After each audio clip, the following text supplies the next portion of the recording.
Reaction N2O4 2NO2 vapour density of equilibrium mixture is 34.5 दिया हुआ है। At 2 atm calculate the Kp। सोचो जरा सा Kp निकालना है। Kp बराबर जानता होगा राइट का पार्शियल प्रेशर बाई लेफ्ट का पार्शियल प्रेशर, और पार्शियल प्रेशर बराबर क्या होता है mole fraction into total pressure. Total pressure तो 2 atm दिया हुआ। अब ध्यान से सुनना पहले N2O4 2NO2 2NO2 gases form में। अब सोचो जरा सा का इसका डिग्री ऑफ डिसोसिएशन अगर निकालना चाहिएगा, वेपर डेंसिटी दिया हुआ है तो डिग्री ऑफ डिसोसिएशन के लिए अल्फा बताए थे आप लोग को। क्या होता है अल्फा बराबर, बोलो, capital D minus small d by small d into n minus 1 होता है। वेपर डेंसिटी ये D किसका था रिएक्टेंट का, ये D किसका था इक्विलिब्रियम मिक्सचर का वेपर डेंसिटी। तो ये बताओ इसका कितना होगा वेपर डेंसिटी, तो मॉलिक्यूलर वेट निकाल लो।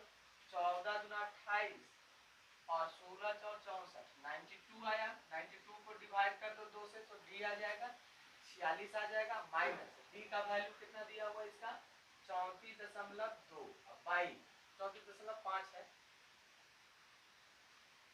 5 है, और D का वैल्यू कितना हो जाएगा ये स्मॉल d का 34.5 इंटू n का वैल्यू कितना 2 माइनस 1 सोल्व करो 46 में से 11.5 बाई कितना हो जाएगा 34.5 5 15 11 33 34 एक बटा कितना आया 3। अब ध्यान से समझना पहले N2O4 रिवर्सिबल साइन 2NO2, ठीक है। इनिशियली इसका A मोल था तो ये 0, A माइनस A अल्फा तो ये कितना 2A alpha, total mole equilibrium के टाइम कितना हो जाएगा, ये इनिशियल है एट इक्विलिब्रियम। अब बताओ टोटल मोल, क्योंकि मोल फ्रैक्शन का जरूरत पड़ेगा तो total mole A minus A alpha plus 2A alpha, तो A अल्फा और 2A alpha plus A alpha हो जाएगा, A कॉमन कर लो 1 प्लस अल्फा हो जाएगा। वाह, अब देखिए यहाँ पे Kp बराबर होता है राइट का पार्शियल प्रेशर बाई लेफ्ट का पार्शियल प्रेशर। राइट का पार्शियल प्रेशर कितना, तो राइट का पार्शियल प्रेशर तो अपना मोल इसका 2A अल्फा बाई टोटल देख लो A into 1 plus alpha into total pressure का स्क्वायर बाई N2O4 का अपना मोल कितना A कॉमन कर ले 1 माइनस अल्फा बटा टोटल कितना A कॉमन कर ले 1 plus alpha into total pressure कितना P। सोल्व करो इसको 1 प्लस अल्फा एक कट जाएगा, स्क्वायर होगा तो कैंसिल, A और A तो यहीं कट जा रहा है, A और A यहीं कट जा रहा है। 2 अल्फा देख लो 2 का स्क्वायर करो बताओ यार 4 अल्फा स्क्वायर P स्क्वायर बटा ये 1 प्लस अल्फा का स्क्वायर हो जाएगा। होगा या ऐसा करो कि 1 प्लस अल्फा कैंसिल कर दे तो 1 प्लस अल्फा कैंसिल हो गया तो नीचे जो बच जाएगा इसका यहाँ 1 था 1 माइनस अल्फा इंटू पी, तो पी और पी भी कैंसिल, बच गया 4 अल्फा स्क्वायर बटा पी बटा 1 माइनस अल्फा। अल्फा का वैल्यू पुट कर दीजिए 4 इंटू अल्फा कितना लाए थे आप 1/3 का स्क्वायर इंटू टोटल प्रेशर कितना दिया हुआ क्वेश्चन में देख लीजिए कितना दिया हुआ था भाई 2 atm, तो 2 atm बैठा दो बाई 1 माइनस 1/3 ये आ जाएगा 1/9 और ये 4 और ये 8/9 आ जाएगा, ये आ जाएगा 2/3। अब सोल्व कर दो ना 8/9 इंटू 3/2 कर दे, 3 बार में ये कट गया 4 बार में ये कट गया 4/3 आंसर, 4/3 क्या आंसर आ गया। समझ में आ रहा बात, इसको लिखिए जल्दी से लिखिए।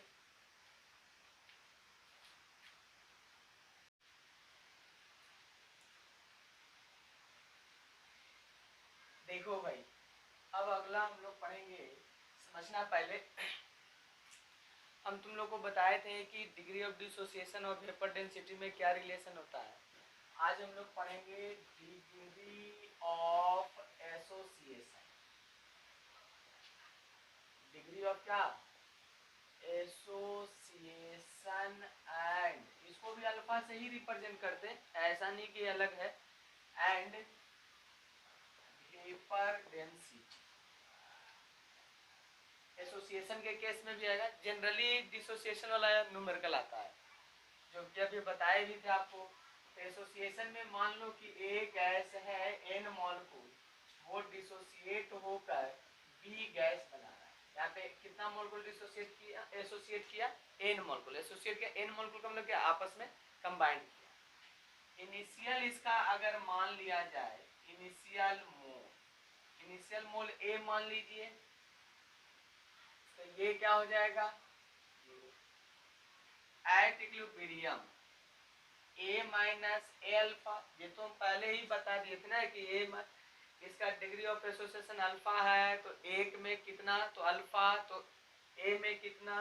तो ए अल्फा।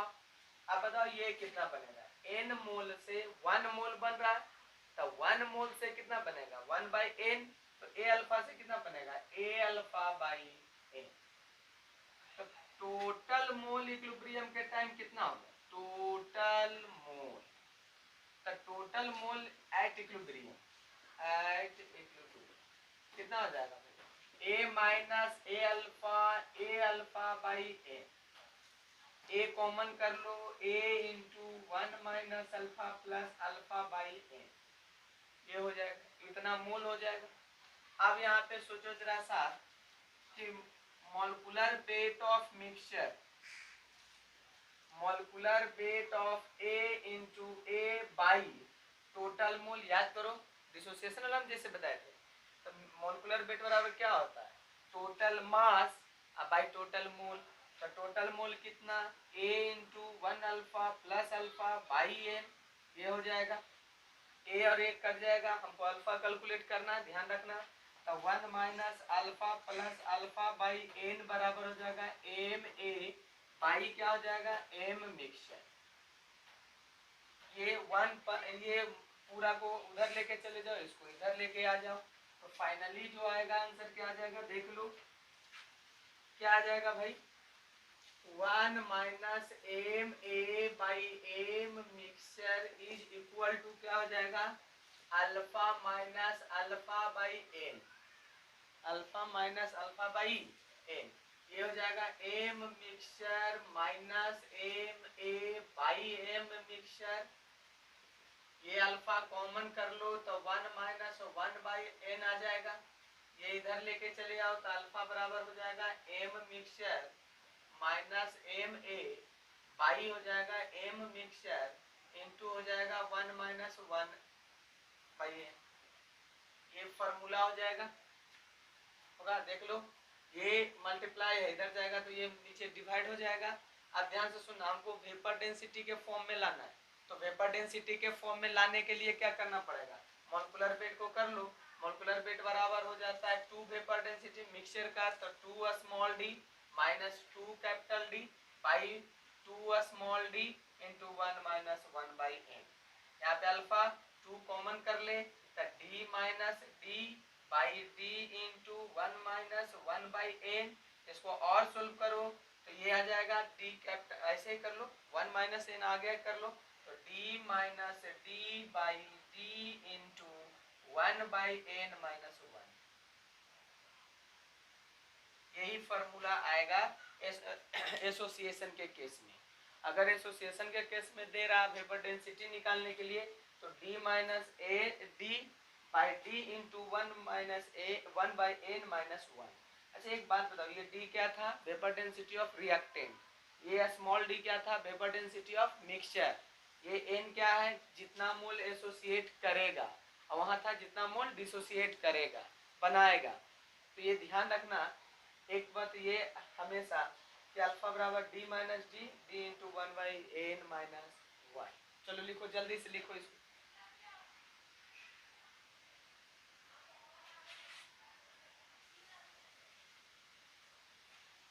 देखो, साइमल्टेनियस इक्विलिब्रियम या पैरेलल इक्विलिब्रियम पढ़ेंगे अब हम लोग। तो साइमल्टेनियस इक्विलिब्रियम या पैरेलल इक्विलिब्रियम किसको कहते हैं, जो समझना पहले बढ़िया से। साइमल्टेनियस या पैरेलल इक्विलिब्रियम बोला जाता है कि जब एक ही कंटेनर में एक से अधिक इक्विलिब्रियम स्टेब्लिश करता है, मैंने एक से अधिक इक्विलिब्रियम होगा, तो उस कंडीशन को या उस इक्विलिब्रियम को हम लोग बोलते हैं साइमल्टेनियस इक्विलिब्रियम। मैंने एक ही में, मैंने एक ही सेम कंटेनर में एक से अधिक इक्विलिब्रियम हो रहा है। जैसे मान लो कि ए जो है, ए गैस जब डिसोसिएट किया मान लो, तो बी गैस और सी गैस बनाया, जिसका इक्विलिब्रियम कांस्टेंट मान के चलो कि 49 था। मान रहे हैं ये कितना था, 49।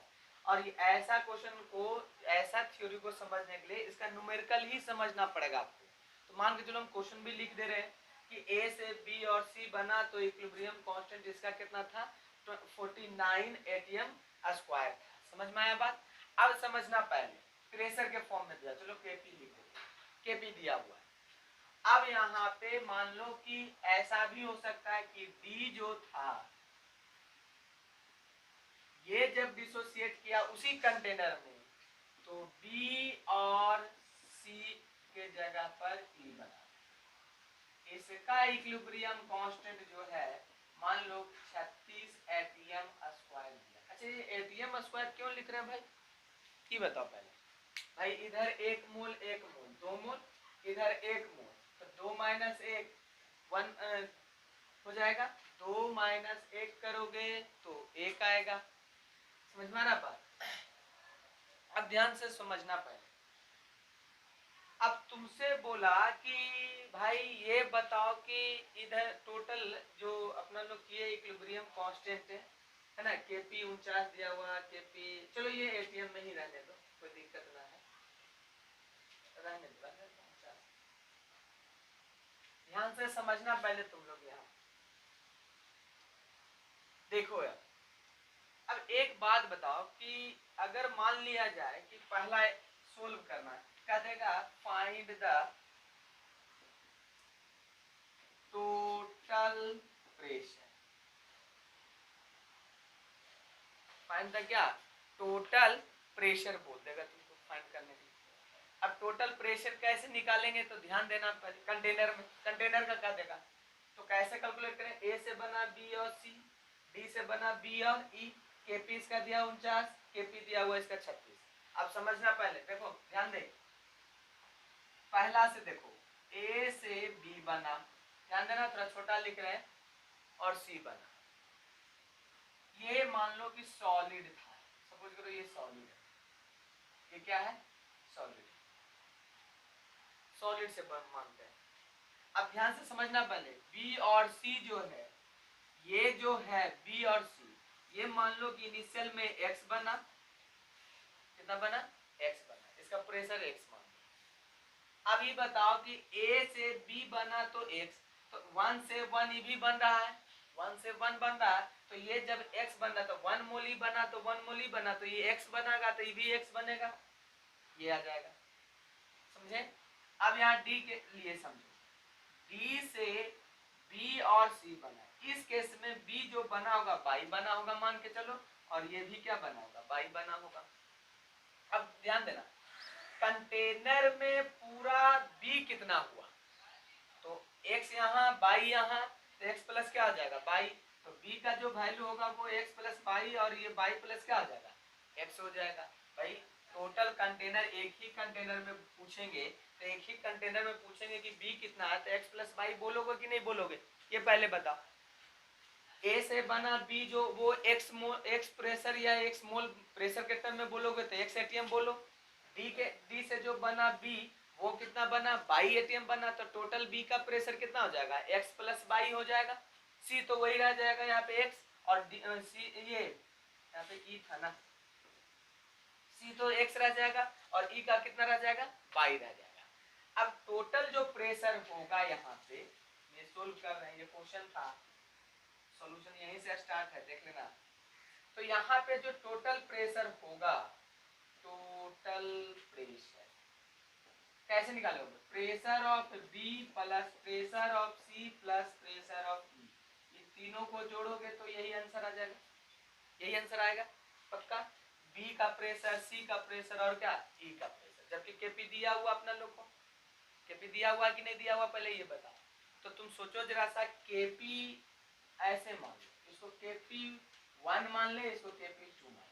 तो केपी 1 बराबर क्या होगा, ये सॉलिड फॉर्म में था, ये सॉलिड फॉर्म, तो राइट का पार्शियल प्रेशर इनटू राइट का पार्शियल प्रेशर बटा लेफ्ट का पार्शियल प्रेशर। तो सॉलिड का प्रेशर तो बताया था, सॉलिड का कंसंट्रेशन या प्रेशर क्या माना जाता है, कांस्टेंट, जिस कारण से उसमें 1 पुट किया जाता है। तो इसको छोड़कर ये हो जाएगा partial pressure of B into partial pressure of क्या, सी। तो पार्शियल प्रेशर ऑफ बी बताओ कितना, बी बताओ जल्दी से, x प्लस बाई, और ये कितना x, ये एटीएम में माना गया सब।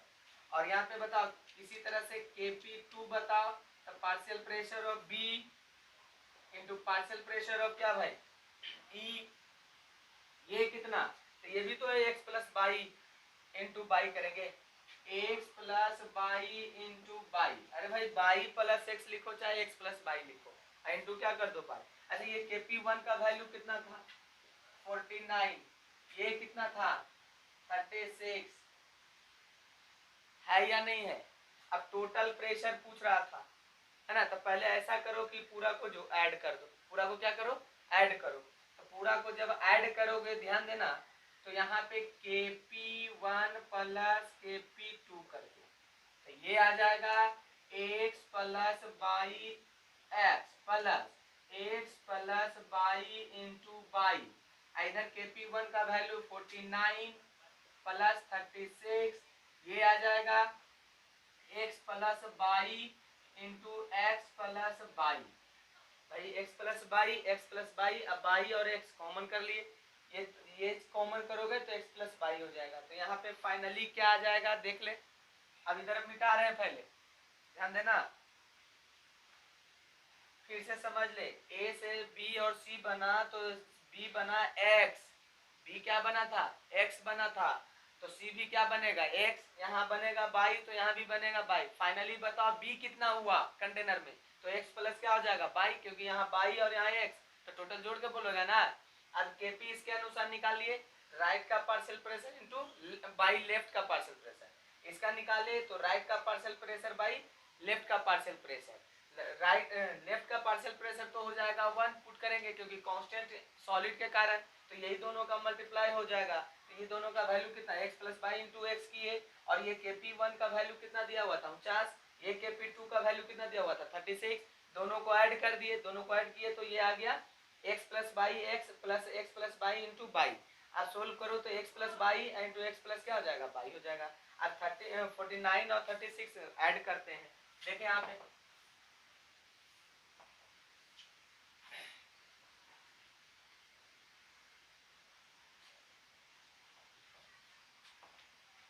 देखो जब तुम ऐड करोगे तो x plus by into x plus by को करोगे तो x प्लस बाई का स्क्वायर आ जाएगा, कितना आ जाएगा 9 और 6 15 और 4 3 7 और 1 8, x प्लस बाई का स्क्वायर हटाकर क्या कर दे, ये 85 कर दे, करोगे। अब हम लोग टोटल प्रेशर लिखते हैं, टोटल क्या प्रेशर सोल्व करेंगे। तो टोटल प्रेशर सोल्व करोगे तो देखो, इसलिए टोटल प्रेशर कितना होगा बताओ, partial pressure of B plus partial pressure of क्या C plus partial pressure of क्या डी। देख ले कितना आएगा, बी का पार्शियल प्रेशर टोटल कितना था भाई, एक्स प्लस बाई प्लस सी का कितना था बाई, ये एक्स प्लस ई का पार्शियल प्रेशर कितना था बोलो जल्दी से, बाई। देख लो बी का पार्शियल प्रेशर कितना x प्लस बाई, सी का पार्शियल प्रेशर कितना x, ई का पार्शियल प्रेशर कितना बाई। तो ये सोल्व करोगे तो क्या आ जाएगा, देखो ध्यान से जरा, देख यहाँ पे x प्लस बाई तो 2 इंटू एक्स प्लस वाई आएगा कि नहीं आएगा? तो 2 इंटू एक्स प्लस वाई का वैल्यू आप लोग सोल्व किए ना, रूट कितना 85, इतना एटीएम आंसर आ जाएगा। इतना एटीएम आएगा भाई। अब बात रहा कि एटीएम स्क्वायर क्यों लिखे थे, तो देखना इसका पार्शियल प्रेशर इंटू इसका पार्शियल प्रेशर, तो प्रेशर का इसका यूनिट एटीएम, इसका भी unit ATM, ATM into ATM करोगे तो एटीएम स्क्वायर आ जाएगा कि नहीं आ जाएगा, इसीलिए ऐसा किए थे। आया समझ में, है ना। और इधर जो डेल्टा एन जी से निकालना था 1 1 2, और इधर क्या सॉलिड का तो प्रेशर करते नहीं है, तो 2 माइनस इधर क्या है गैस 0, तो 2 माइनस 0 तो 2। एटीएम केपी का यूनिट क्या बताए थे, केपी का यूनिट एटीएम पर पावर डेल्टा एन जी, ऐसे भी कैलकुलेट कर सकते हो। तो एटीएम पर पावर क्या आ जाएगा 2 आ जाएगा, इसीलिए स्क्वायर लिखे थे 49 एटीएम स्क्वायर, और क्या लिखे थे 36 एटीएम स्क्वायर।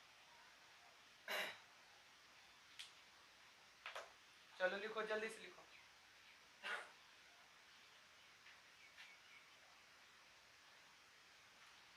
देखो भाई, अब हम लोग पढ़ेंगे गिब्स फ्री एनर्जी पढ़ेंगे। क्या पढ़ेंगे, गिब्स फ्री एनर्जी। ध्यान सुनना पहले, जितना एनर्जी रिएक्टेंट का यूज होता है प्रोडक्ट बनाने में, वो कहलाता है गिब्स फ्री एनर्जी। फिर से सुनना, जितना एनर्जी यूज होगा प्रोडक्ट बनाने में, उसको बोला जाता है गिब्स फ्री एनर्जी बोला जाता है। अब ध्यान से सुनना पहले मेरा बात सुनना, गिब्स फ्री एनर्जी को हम लोग जी से रिप्रेजेंट करते हैं, ठीक है। ये थर्मोडायनेमिक्स में पढ़ेंगे, इंथैल्पी पढ़ेंगे, है ना, इंट्रॉपी पढ़ेंगे, गिब्स फ्री एनर्जी पढ़ेंगे, इंटरनल एनर्जी पढ़ेंगे, तो थर्मो केमिस्ट्री थर्मोडायनेमिक्स में पढ़ा जाएगा। थोड़ा सा इससे रिलेटेड कुछ क्वेश्चन आता है इक्विलिब्रियम में, जो पहले जान लो। गिब्स फ्री एनर्जी, इससे रिलेटेड कुछ ना कुछ न्यूमेरिकल पूछता है। गिब्स फ्री एनर्जी जो होता है डेल्टा जी बराबर होता है delta G not plus 2.303 log Q होता है। ये फार्मूला आपको याद रखना है, ये रिलेशन थर्मोडायनेमिक्स में बताया जाएगा कि डेल्टा जी बराबर होता है delta G not plus 2.303 log Q होता है। भाई ये डेल्टा जी क्या है यहाँ पर, तो डेल्टा जी जो है गिब्स फ्री एनर्जी है, एनर्जी चेंज है, चेंज, गिब्स फ्री एनर्जी का चेंज है ये। और कभी भी गिब्स फ्री एनर्जी नहीं निकाला जाता, जब भी निकाला जाता है तो चेंज निकाला जाता है। उसी तरह से इंथैल्पी का भी चेंज निकाला जाता है, डेल्टा एच लिखा जाता है। याद करो, आपको कभी भी रिएक्शन लिखते हैं तो बोलते हैं कि जो एनर्जी रिलीज हुआ चाहे कुछ भी, तो एच नहीं लिखा जाता, क्या लिखा जाता है डेल्टा एच लिखा जाता है। तो ये डेल्टा जी बराबर delta G not plus 2.303 log Q होता है। यहाँ पे डेल्टा जी नॉट जो है ये भी Gibbs free energy change at standard condition, standard condition, standard condition में टेम्परेचर फिक्स रहेगा, कंसंट्रेशन दिया रहेगा फिर, और Q जो यहाँ पे है 2.303 RT होता है। R Q जो है, R का क्या मतलब हुआ, gas constant, gas constant 8.314 joule पर मोल केल्विन। क्योंकि एनर्जी है तो एनर्जी के फॉर्म में बैठेंगे, जूल यूनिट होता है इसका, 0.0821 नहीं। T temperature in kelvin, temperature in क्या केल्विन। Q जो है ये है, याद करो, रिएक्शन कोसेंट, रिएक्शन कोसेंट याद रखो, रिएक्शन कोसेंट याद करना। Q जो होता है QC भी लिखा सकता है वहां पर, QP भी लिखा सकता है, और QPC दोनों लिखा सकता है। QC का मतलब हुआ कि जब एक्वस सॉल्यूशन के लिए, किसके लिए यूज करेंगे, for aqueous, for gaseous, gas का प्रेशर गैसियस, ये फॉर एक्वस गैसियस रिएक्शन। अब बात रहा कि सर एक्वस तो समझ गए, गैसेस भी समझ गए, एक्वस गैसेस तो दोनों रहेगा। जैसे देख यहाँ पे अगर मान ले कि तुमको रिएक्शन करवाने बोला तो Zn2 प्लस, तो यहाँ लिख दिया एक्वस, ठीक। इसको रिएक्शन करवाया H2O से, तो ZnOH जो भी बने, अब प्लस क्या बनेगा, H2 गैस बन जाएगा। तो ये गैस हो गया, ये एक्वस हो गया, तो गैस और एक्वस दोनों हो जाएगा, तो दोनों रहेगा, ये ध्यान रखना। तो उस केस में लिखेंगे उसको। अब ध्यान से समझना पहले मेरा बात, हम बोल रहे थे गिब्स फ्री एनर्जी के बारे में कि डेल्टा जी बराबर ये होता है फॉर्मूला, ये आपको याद रखना है अभी कि डेल्टा जी बराबर इतना होता है। लेकिन कोई केमिकल रिएक्शन के लिए डेल्टा जी निकालने के लिए बोलते रिएक्शन का, तो डेल्टा जी जो होता है, यहां से देखना, डेल्टा जी रिएक्शन का जो फॉर्मूला होता है, तो टोटल डेल्टा जी प्रोडक्ट का माइनस टोटल जी रिएक्टेंट का, ये फॉर्मूला होता है। ये रिएक्शन के लिए, केमिकल रिएक्शन के लिए, अगर मान लो रिएक्टेंट का भी गिब्स फ्री एनर्जी दिया हुआ है, प्रोडक्ट का भी दिया हुआ है, तो प्रोडक्ट का total Gibbs free energy minus total Gibbs free energy किसका, रिएक्टेंट का, लेकिन गैसियस फॉर्म का। अब ध्यान से सुनना, जैसे मान लो कि N2 gas plus 3H2 gas reversible sign 2NH3 gas. अब इसका बोला कि रिएक्शन का गिब्स फ्री एनर्जी, तो डेल्टा जी अगर तुम निकालना चाहोगे इसका, तो डेल्टा जी बराबर हो जाएगा टोटल प्रोडक्ट, तो 2 इंटू डेल्टा जी अमोनिया का माइनस क्या हो जाएगा बताओ भाई, डेल्टा जी नाइट्रोजन का प्लस 3 है तो 3 से मल्टीप्लाई, 3 इंटू डेल्टा जी किसका, हाइड्रोजन का। ये आपको आएगा इसका, इस रिएक्शन के लिए एग्जांपल के तौर पे बता रहे हैं। टोटल गिब्स फ्री एनर्जी बराबर, change in Gibbs free energy बराबर होता है react product minus reactant, product का माइनस रिएक्टेंट का। तो प्रोडक्ट में अमोनिया है, 2 अमोनिया है, तो 2 इंटू अमोनिया का गिब्स फ्री एनर्जी माइनस ये दोनों का सम, टोटल का मतलब सम ही ना होगा यार। आ रहा समझ में। स्टैंडर्ड कंडीशन पे रहेगा तो स्टैंडर्ड कंडीशन लगा देना, लो स्टैंडर्ड कंडीशन लगा देते, यहाँ भी स्टैंडर्ड कंडीशन पे दिया रहेगा। जो भी गिब्स फ्री एनर्जी जनरली रहता है वो स्टैंडर्ड कंडीशन पे है तो स्टैंडर्ड, और अगर without any condition, any condition ये हो जाएगा, ध्यान रखना। अब समझना पहले, अच्छा स्टैंडर्ड कंडीशन का मतलब क्या हुआ, मोलरिटी 1, टेम्परेचर 25 डिग्री सेल्सियस लिख देते हैं, कहाँ लिख दें, ये स्टैंडर्ड कंडीशन का मतलब टेम्परेचर 25 डिग्री सेल्सियस और प्रेशर 180 और मोलरिटी 1, ये स्टैंडर्ड कंडीशन। बैठ जाओ, अब ध्यान से समझना पहले। तो ये गिब्स फ्री एनर्जी हुआ। अब तुम सोचो